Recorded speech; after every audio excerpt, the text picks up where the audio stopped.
Ladies and gentlemen, welcome to the show. I'm Dr. Larry Burchett. Today, I'm joined with Dr. Jack Song, and we have a special show today. I'm really excited to talk about this stuff.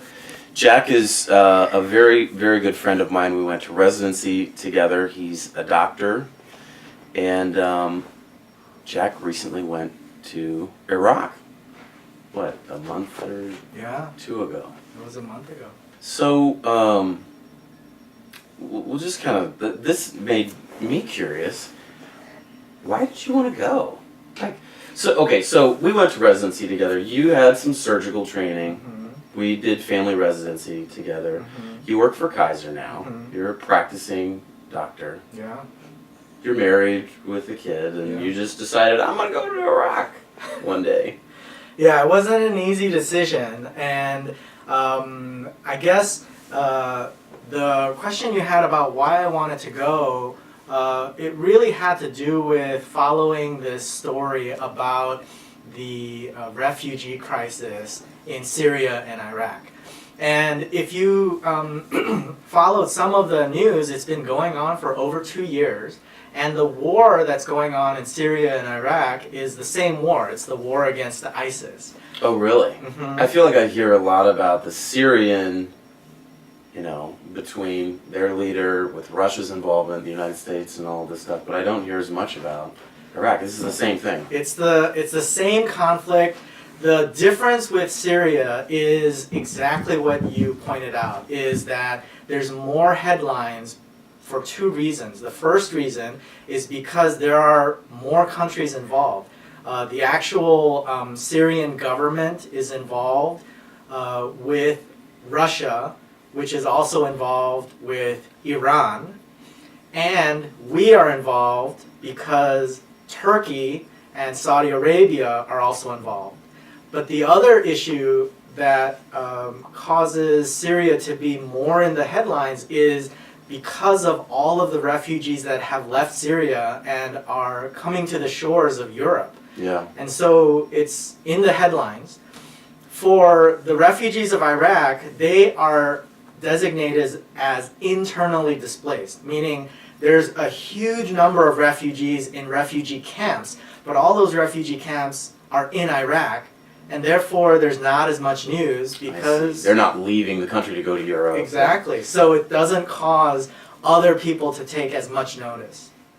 That's why I love this kind of stuff. This isn't what I hear. Mm-hmm. This isn't what you get. Did you know that before you went? I knew that to Because you some had degree. followed this. Yeah, I knew that to some degree. And to be honest, just like a lot of people, I followed this story through what I was getting through the news sources, so most of my attention was on the Syrian side of this disaster. Right. But I still knew some of what was going on in Iraq as well. And there are hundreds of thousands of people who have been living in tents in Iraq because of this same problem.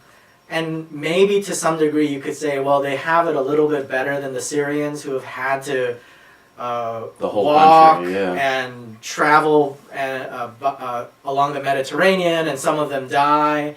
And that's true, but at the same time, it still means that there are tens and hundreds of thousands of families whose lives are just stuck and who have no way to make money, educate their kids, and they depend on just rations that are given to them by humanitarian organizations. So you've been following this refugee crisis, and then how did you get to the point where you ended up going to Iraq? In Iraq, they have made a concerted effort to try to rid northern Iraq of ISIS.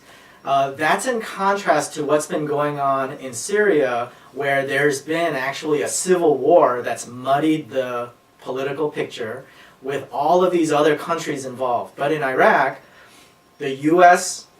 Special Forces have been advising the Iraqi army, and they've also been working with the Kurdish army to get rid of ISIS. And so back in June or July of 2016, all of those parties got together and said, we're going to make a big push to get ISIS out of Mosul. And Mosul, which is in northern Iraq, is kind of their jewel city or captured city in Iraq. That's where they stage all of their attacks to the surrounding areas.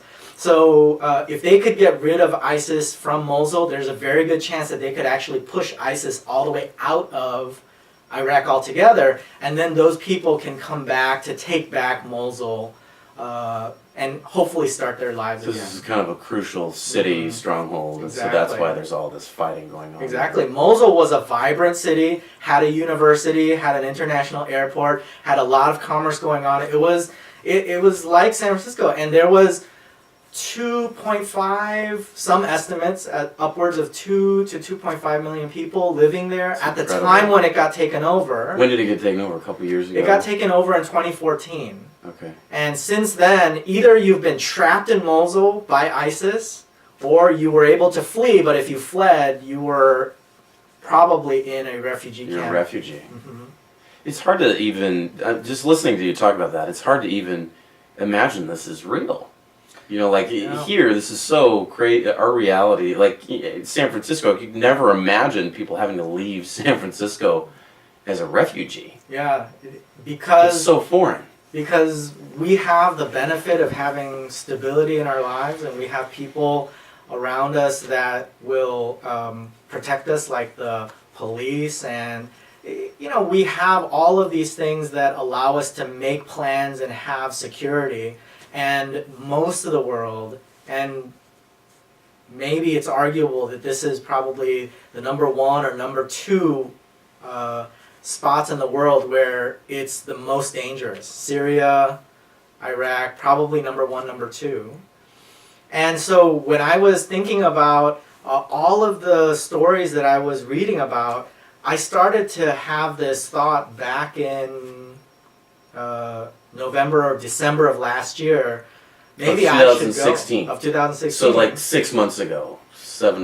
Yeah, well, a little less than that. I started thinking myself, maybe I should go to one of these refugee camps in Turkey or in Europe or in, as I later found out through some research, in Iraq to try to help some of these people. I'm sure they have medical needs that I can to some degree help with. Maybe there's volunteer organizations, and I couldn't really find one that was sort of openly asking for help. And a lot of the volunteers were kind of hodgepodge groups that would go, or they would be organizations like Doctors Without Borders. But Doctors Without Borders is mostly European, and so there's a French team and there's a German team and etc. But there wasn't really this English-speaking team that I felt like I could go with. Mm-hmm.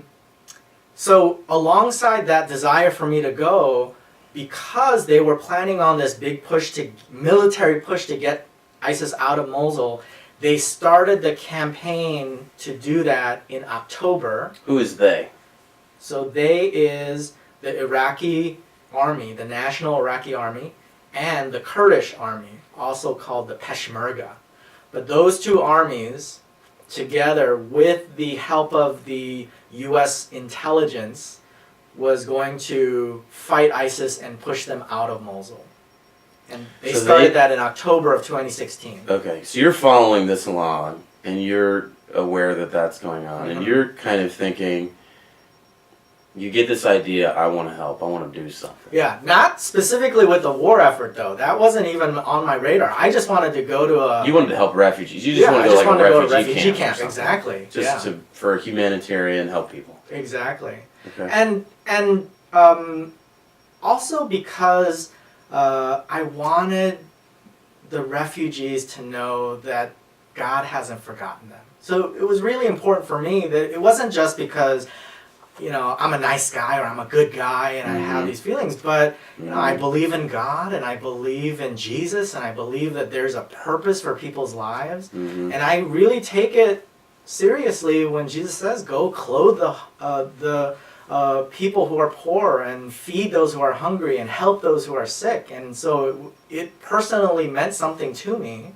And so for those reasons, I've gone on trips and I volunteered in the past. Yeah. But for this particular one, I mean, I saw droves and droves and droves of pictures of people fleeing a group that was oppressing and just suppressing them.